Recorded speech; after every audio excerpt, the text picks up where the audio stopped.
Okay, cool. So off the bat, the first thing that I noticed when I came to this site was the logo is just massive. Like I don't know if this is maybe I'm on a 13-inch computer and you might be on like a 21 or a 27. Are you on like a large monitor? Yes. Okay, cool. So, and this was an issue with someone that I talked to yesterday and had a review with. I was experiencing something similar. He had mentioned that he's working on a 27-inch iMac. I'm working on a 13-inch. You just want to, when you're doing the layout of your website, and you're optimizing it for conversion, really, you want to know what it looks like across all different screens. And I think you built this with ProPhoto. Is that right?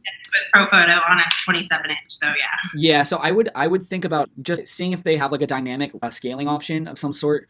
I know Squarespace does this really well, where they will actually dynamically scale the content to be appropriate throughout all different screen sizes, whether it's mobile, 13-inch, 21-inch, 27-inch, whatever it is, and they make it kind of a good user experience. But the first thing that I would recommend doing is seeing about making this logo smaller, simply because the first thing that people want to see when they come to your photography website is your photography. Like simply put, it sounds so like lame and simple. Like you want to design this really cool site, you want to make it look amazing, and the thing that works the best is displaying just your images. So basically your photography website should do two, maybe three things really well. It should immediately capture that wow factor for the person visiting your site. So you should be able to just like wow them instantly with your photos. The next thing you should be able to do is communicate what you do. That can be done by wowing them with their photos, because if it's all wedding photos, then they're going to know you shoot weddings. Or, with an about page or like a blog of some sort, they should be able to, capture a feel for who you are and what you do.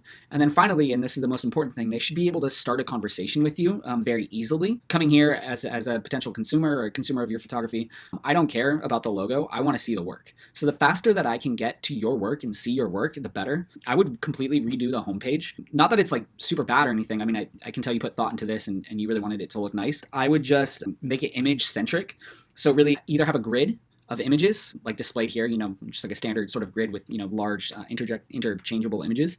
Or I would create, a large landing page with like one big splash image on the background that has like your best photo, just so you can like instantly communicate that wow factor and really get, the website visitor being like, ooh, like I need to get in touch with this person. I would also clarify some of the navigation. I would just, remove these text on images doesn't always work well, especially with this font, this typeface. It's a little bit difficult. The way that you have it here is much better. It makes so much more sense to me. I can just come here, click, figure out what I want. And then as far as like the actual arrangement of the navigation bar, I always recommend to put the most important things on the outsides. You have home here. This leads to, I actually didn't click on this. So this leads back to here. Probably not necessary to have that home page here in this case.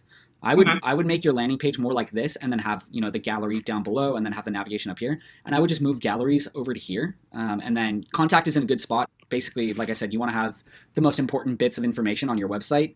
The actions that you're trying to drive, between viewing your images and also getting in touch with you on either side, because they're the things that's the place where your eye goes the most often. The other thing that I would recommend, if you can do it, is try and put a little bubble around this contact button. It'll just instantly draw the visitor's eye to that contact button. So anywhere they are on the site, they know, oh, I'll click here and I'll be able to get in touch with Ashley. And then this is where things get a little bit interesting. So I had trouble actually reading this text, and then jumping down here, I had trouble reading this text as well. I think this kind of text is really good, but I think it's good for a blog post. So like something that I come across a lot with photographers is they have very long about sections. And that's fine. Like you can have, a section of text on your website explaining who you are and why you do what you do. But I think that it's better suited for a blog post. Like this would be a really cool snippet of text that you could take and put into a blog post that you could direct people if they wanted to, learn more about you. And what I always recommend for photographers is to make the about section on your website as simple and easy to read as possible. You want to know, as a website visitor, who you are, what you do, and how you can help them, right? So your about section, there's this like common misconception that it should be about you. And in my opinion, really the about section is best suited for them. So like talking about them and how you can serve them as a photographer. And again, I would keep it, like the length of this, I would say make it like 3 or 4 of these on your about page. Just very clear who you are, what you do, and how you can serve them. Okay, moving on to the next part. So I like the creativity behind calling the awards raves, but I actually thought this meant that you photographed raves. So like I clicked on this and I was like expecting to see like photos of raves. And I was like, wait, there's no raves on here? What the heck? And it just seemed like it was very like confusing to me. But this is cool that you have this. I would take all of these, put them into a Photoshop file as like a grid. I would change it all to maybe black and white. So you just have this really nice grayscale, and then I would put some borders between each of the awards, and then I would just push that on this page. So basically, just making this a smaller piece, more central focus, because it is cool, and these are cool things to have on your website. And then I would just change the title, raves.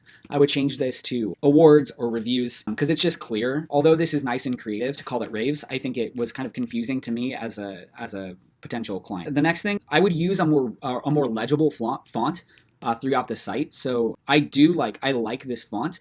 I just think that having it be all in caps was like, it kind of feels like you're yelling at me. No offense. Like, when you type to someone on like Facebook Messenger or a text or something, typically you don't write in all caps.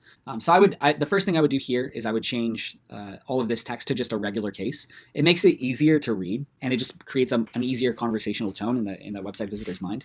I would also swap this font out for something just easier to read. I'm going to link you to this article here that basically has, a list of the best and most legible fonts for websites. These are fonts that are designed to be easy to read. They're easier on the eyes. Do you have like a Kindle or anything like that? No. Okay, so on Kindle, I have a Kindle myself. I've been using it for years. And recently, well, not recently anymore, I think about a year and a half ago or 2 years ago, they came out with a font for the Kindle while you're reading books called Bookerly. And that font is actually designed to be super legible in the format that they've created it for on the e-reader. So that's the idea. You want to create like an easy experience for the website visitor. You don't want to hit them with all of this, loud in your face text. Moving forward, galleries. When I click here, I'm expecting to see multiple galleries. So the title of this, I would change to gallery or just work, like my work. Because when I click on here, I'm assuming, I'm going to see, many different galleries for the different types of photography that you do. Instead, I just, I just have this one gallery. One other thing, to go along with this, the title and the header here is actually competing with this work here. So my recommendation is you can actually get rid of this title altogether because they know when they click on this, they just want this. So just give them what they want as quickly as possible because that's what they're after. I would also say if you can in ProPhoto, make these images clickable and large. Like if I could click on this and then click through, it would be such a nice experience just because you have, all of this screen real estate here that's really going to waste if you're not able to experience it large. In terms of your blog, it's good that you have one. I think blogs can be really effective. Again, I don't think you need to see this big header image, although it looks nice. I think it detracts from the overall content. I say if possible, blog once a week. If you can't blog, I need to blog before I do for sure, but there are some more since that one. But yeah. Okay, yeah, I can see that here. Super good. I love that you have different variety of images. Something I told one of the last people is to do something like this where you have text, then image, then text, then image. A really good method for keeping the user engaged throughout the blog post is to have like image, text that tells the story, right? Then image, text that tells the story. So like you really want them scrolling through this whole thing, which, at the point where they get to the bottom, you want to link them to something that will drive an action, right? You want to say, hey, get in touch. Do you like what you see? Like you have it on another site, or another part of the site, which is good. I would, at the end of every blog post, drive a call to action to either contact you or get in touch or something like that. Because, someone who's a potential client looking through your work, they're naturally thinking, what's the next step that I need to do in order to book this person? Well, obviously it's going to be, get in touch with you. So if you can put that on the bottom of every blog post as a button. Couple more things, your contact page. I think if you're going to use a contact page, you should move this above the fold. The term above the fold comes from the newspaper days, and basically any of the most important relevant information that you wanted the reader to see would go above the place where the page was actually folded. Same concept in website design. You want to have the most important action above the bottom of the screen. So they land on this page and they should instantly have this right here up at the top, because then, at this point they have to scroll. This is better suited for the bottom. I think this is beautiful, by the way. I think this is really cool and a really good use of some of that font. But I think, just rearranging these a little bit will be really, really helpful for you. And then finally, so where you say like what you see, you are onto something really good here with this thing that you can do to improve this, because it's there. It's really good. I had no idea this was a button. Simply by putting it in like a circle of some sort, like just like, a small button, like I would basically say like, do you like what you see on this page? And would you like to find out if your wedding day is available? And then I would have a button that says like inquire right here. So the Picr widget is really an incredibly useful piece of code that you can put on your site. It basically, all those things that I was telling you about, creating a strong call to action on your site, putting things in, putting the most important action in like a circle.